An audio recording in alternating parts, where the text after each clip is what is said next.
Being told by your healthcare provider that you are facing amputation can be a frightening prospect for some and a relief for others. This greatly depends on the reason behind needing an amputation.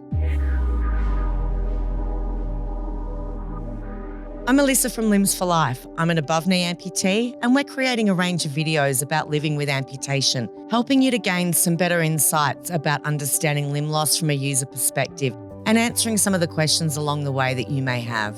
The term elective amputation is a term used to describe a planned surgical procedure, and it often seems odd using the term elective, especially when some members of the community do not actually want the procedure to happen.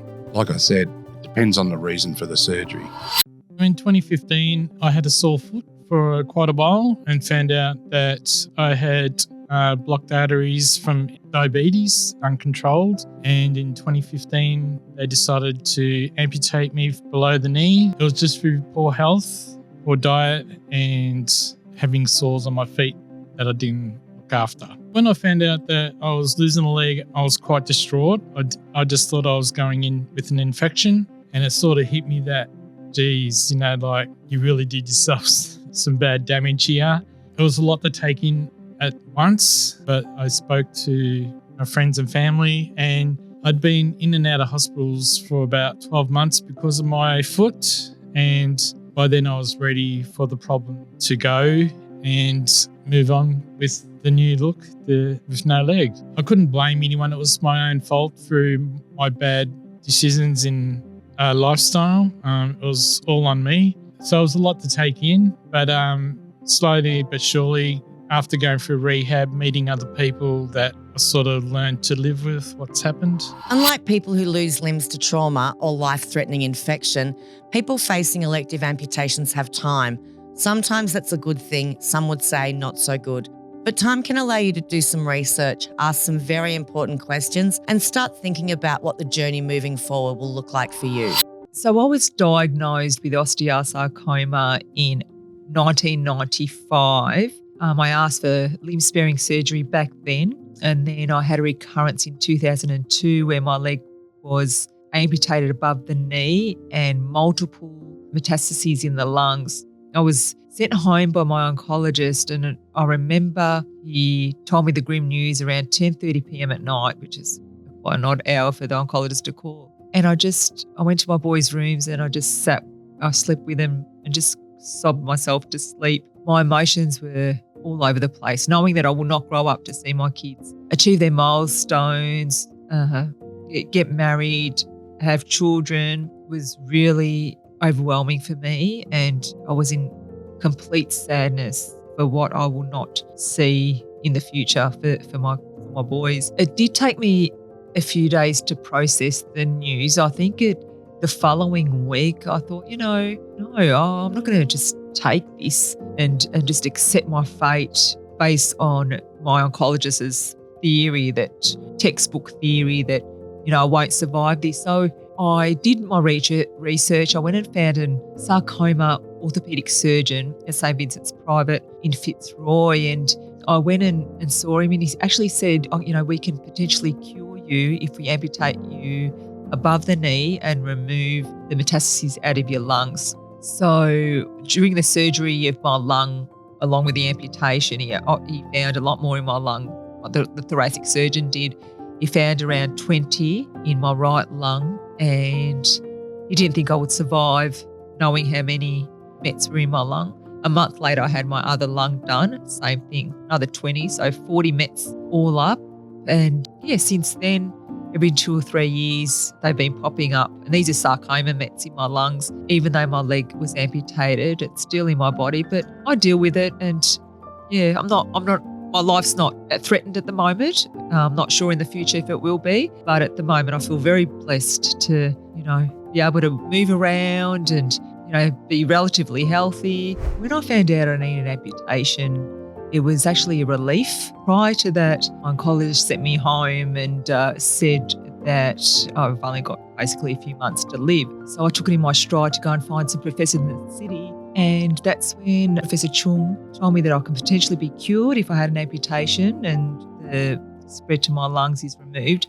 So that was a huge relief for me, I guess. And because I was facing death prior to that. So I thought, I've got a chance to survive, to see my kids grow up. It was a good outcome for me.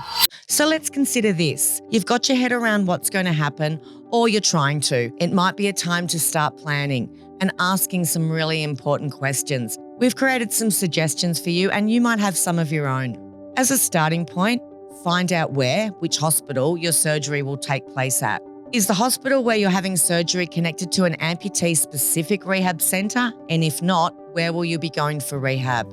If you're still able, go and visit the rehab centre. Find out what services they offer and what the process of your recovery will involve. Ask about the people. Who are the people, healthcare providers, who will be supporting you through your journey to recovery? Will you be able to wear a prosthesis, or do you want to try and wear a prosthesis? Make an appointment with a local prosthetic provider, or better still, if the rehab centre has a prosthetic provider on site, have a chat to them about what they think your outcomes will be and what they'll look like. Is there a person who can assist you with funding supports? Funding may include things like home or vehicle modifications for assistive technology like wheelchairs, or if you're an upper limb amputee, devices to help you around the home. So in my circumstances, actually after walking 14,000 steps in about 36 degrees Celsius day in Melbourne, had 2 toes rubbed together, had a bit of a red infection. I noticed a day later, and after a couple of days it got a bit worse, so I decided to go off to a emergency care facility at a private hospital. And after a few tests taken that day, I was told by my medical care specialist in the hospital that I would have to have that particular night some toes removed because it looked like I could have sepsis or a serious infection. After one night of getting my toes removed, 2 days later, they came back with the bad news that I now have to have a foot removed because sepsis was still in my body, and that I may have to be worse than that because it could actually lead to a leg amputation of either below knee or even worse, above knee. So day 3, I lost my foot, and then unfortunately, they came back and said a week later, I'd have to lose my below knee amputation. It was a massive shock, and one that I did struggle with for a little while. But one of the things is that as soon as it did happen, from that day on, I knew that I was on the road to recovery, and I had to do everything I could possibly do to get back to an independent life again.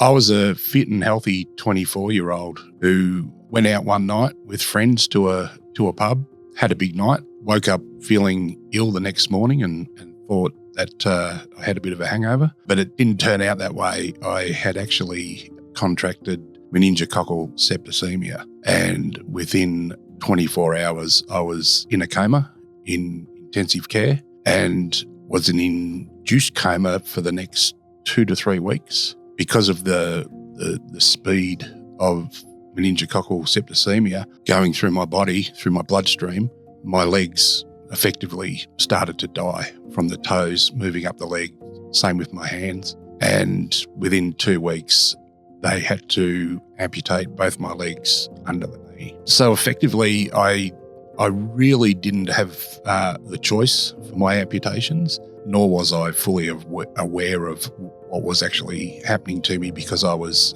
in and out of consciousness for that period. So effectively, I woke up 3 weeks later with both my legs amputated below the knee. At the time, I was in extreme pain. So I'd been through a number of surgeries to sort of relieve pressure in my legs because all the main arteries were getting blocked off. So I was in and out of surgery just about every second day, and the pain was really getting unbearable. And it got to the stage when they, from what I can remember, when they finally told me that they're going to have to amputate, it was almost a relief. Download a copy of our practical guide for amputees, which is linked below in the description. The guide is a step-by-step handbook which will help to outline your journey, and it explains at each step what to expect. Limbs for Life are creating these series of videos that cover a broad range of topics that help amputees through their journey. In a nutshell, we want to break down the barriers to amputation so that you can make educated and informed decisions and live the best life that you can. So click on one of these videos to watch more.